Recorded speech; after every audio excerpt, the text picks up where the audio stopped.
Fala, filhotes, vocês estão vivos? No vídeo de agora nós vamos falar um pouquinho sobre a história do Peru. Os anos 50 foram marcados por importantes transformações na organização social peruana, porque foi um momento em que existiu um rápido crescimento das barriadas, as favelas peruanas, nos arredores da capital Lima, alimentadas por populações campesinas da zona rural andina, muito ligadas a populações indígenas das cordilheiras. Milhões de peruanos, no decorrer de 2 ou 3 décadas, passaram a ocupar espaços da cidade de Lima e subsistir em comunidades sem saneamento básico algum. O descaso dos governantes com essa população e a extrema concentração de renda no país ajudaram a reforçar o discurso de luta de classes dos socialistas comunistas no país. No início da década de 60, influenciados pela Revolução Cubana, os socialistas comunistas viram a possibilidade de também articular uma deposição do poder constituído se utilizando da massa insatisfeita de populares das cidades e da zona rural. Então é isso, né? Os capitalistas vivem criticando a esquerda, mas eles sempre dão munição para que o discurso esquerdista ele funcione, né? Porque ele corresponde à realidade, esse discurso polarizador entre pobres e ricos. Os ricos, né, ficam cada vez mais ricos e à mercê da miséria alheia, sem dar as oportunidades que eles dizem que o mercado e o capitalismo darão às pessoas naturalmente. E acaba que muitas vezes não acontece. É o caso aqui do Brasil, é o caso de outros países da América Latina.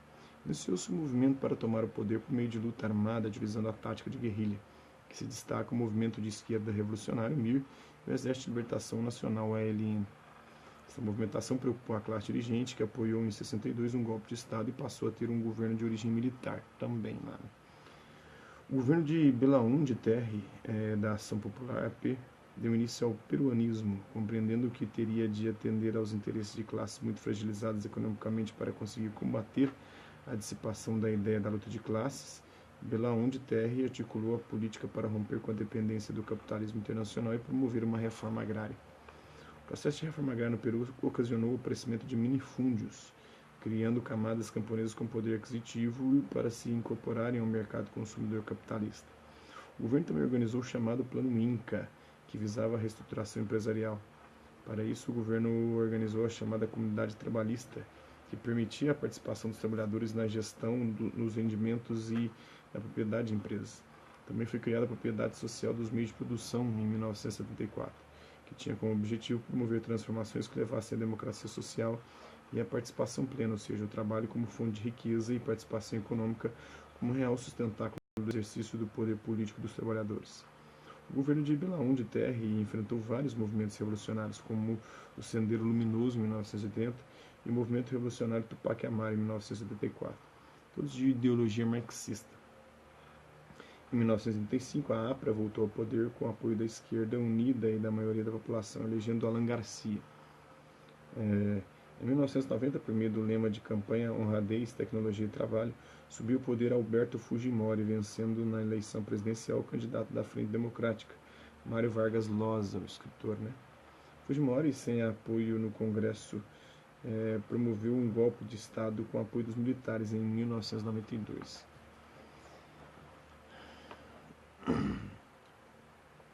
Vamos agora a algumas questões aqui. Considere a foto a seguir, a foto Américas, né? Introdução histórica. A foto é um exemplo da popularidade do governo que exerceu a influência mais duradoura na Argentina, que inclusive vai exercer influência na seleção atual lá, o peronismo, né, contemporâneo. Juan Domingos Perón e sua esposa Evita. Essa popularidade Perón e Evita baseou-se na doutrina justicialista que procurava conciliar a legislação trabalhista para os descamisados com os interesses do ganho de capital no país. Levou a um certo crescimento na Argentina, assim como também o trabalhismo do Vargas nos 80. Desde então, nossa participação no PIB mundial caiu drasticamente. Nós tínhamos 4% de participação no PIB mundial em 1980, na década de 80, e atualmente nós temos, não chegamos nem a 1% de participação no PIB mundial. Perón realizou muitas reformas sociais que concederam benefícios para os trabalhadores argentinos. No entanto, sua origem militar e seus ideais nacionalistas e anticomunistas o colocavam em negociação com o grande capital, exercendo esse poder de forma corrupta e de forma autoritária, bem violenta também. Leia com atenção o texto a seguir, identifique no mapa o país descrito. Hoje esse país é o centro da América Latina, pelo menos o centro de preocupações desta parte do continente. Guerrilha, narcotráfico, paramilitares e uma latente guerra civil são os componentes explosivos dessa terra de Gabriel Garcia Marques, cujo cenário viu nascer os 100 anos de solidão. As Farc e o ELN são os mais representativos grupos guerrilheiros, atualmente ocupam parte do país. Nesse espaço, fazem valer suas próprias leis, compondo um Estado dentro do Estado, segundo Roberto Candeloro, na Folha de São Paulo, em 5 de setembro de 2000. Que país é esse? O país está indicado pelo número, o número 5. O país referido no texto é a Colômbia, que está indicado no mapa pelo número 5. Os dados que levam a deduzir a resposta certa são o nome de Gabriel Garcia Marques, conhecido escritor colombiano, ganhador do Prêmio Nobel de Literatura, e referência às FARC, as Forças Armadas Revolucionárias da Colômbia. Estou praticando o Enem de 2012. Enquanto houver um só assassino pelas ruas, nossos filhos virão para condená-lo por nossas bocas. Dieb de Bonafini, líder das Mães da Praça de Maio, da Argentina, né? Tá no Apud Sosnowski, estado de São Paulo, 27 de maio de 2000. O movimento das Mães da Praça de Maio foi criado na Argentina durante o período da ditadura militar de 76 a 1983. A declaração resume o objetivo do movimento, demonstrando que sua causa foi o desaparecimento de cidadãos provocado pela ação repressora do regime ditatorial que governou a Argentina na década de 70 e 80. Né? A ditadura argentina, apesar de ter durado apenas 7 anos, matou muito mais gente que a nossa aqui. Né? Foi extremamente repressora e violenta. Houve restrição das liberdades políticas e civis e estima-se que pelo menos 30 mil argentinos tenham sido caçados aqui. Segundo estimativas, não chegou nem a 500. Caçados e sequestrados.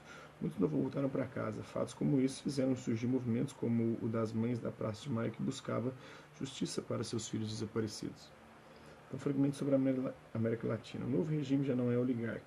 Não obstante, as oligarquias não tenham sido fundamentalmente afetadas em suas funções de hegemonia social e política aos níveis local e regional e se encontrem, de algum modo, representadas no Estado. Trata-se de um estado de compromisso, que é, ao mesmo tempo, um estado de massas, expressão da prolongada crise da dependência social dos grupos de classe média, da dependência social e econômica da burguesia industrial e da crescente pressão popular. O fragmento trata do surgimento na região dos regimes populistas. A política populista é marcada pela ascensão de líderes carismáticos que buscam sustentar sua atuação, o caso de Vargas no Brasil e Perón na Argentina, no interior do Estado através do amplo apoio das maiorias. Muitas vezes abandonam o uso de intermediários ideológicos, e aí entra o Lula também mais recentemente, né? Ou partidários, para buscar, na defesa dos interesses nacionais, uma alternativa às tendências políticas de sua época, sejam elas tradicionalistas, oligarcas, liberais ou socialistas. De diferentes formas, propaga a crença em um líder acima de qualquer outro ideal. Nós temos essa tendência ainda na América Latina, em especial no Brasil. O governo de Lula, petista, foi um populismo de esquerda, agora o governo bolsonarista é um populismo de direita. E aí a gente vai vendo esses populismos se seguindo, né, baseados num poder muito mais carismático do que racional, do que legal, ou do que até tradicional, apesar de que hoje tem um viés de tradição, por conta dos conservadores serem os grandes apoiadores de Bolsonaro. No ano de 1993, a imprensa denunciou que setores da sociedade apoiavam a fujimorização como alternativa para a situação brasileira. Isso significava a implantação de um modelo autoritário por meio de um golpe com o apoio do exército para viabilizar uma reforma econômica. A fujimorização é uma referência ao regime político de Alberto Fujimori, presidente do Peru, de 1990 a 2000, que dissolveu o parlamento peruano e impondo um regime ditatorial. Algo semelhante aconteceu, que não por meio de uma ditadura, mas através da democracia, eleito foi o FHC, que fez reformas econômicas muito próximas, muito similares a que o Fujimori fez no Peru, e o Fujimori foi preso lá, e o FHC não foi preso aqui.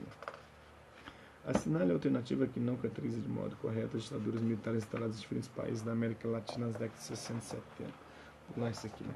Na Argentina contemporânea é possível perceber a permanência e a força do peronismo na eleição de diversos sucessivos governantes que se dizem seus herdeiros. As afirmativas atualmente é a Cristina Kirchner. Os Kirchner são herdeiros do peronismo. Na Argentina, os 2 mandatos presidenciais de Carlos Menem, de 89 a 99, são considerados como o auge da adoção de medidas de orientação neoliberal. Algo que ocorreu também aqui no Brasil nos governos do FHC.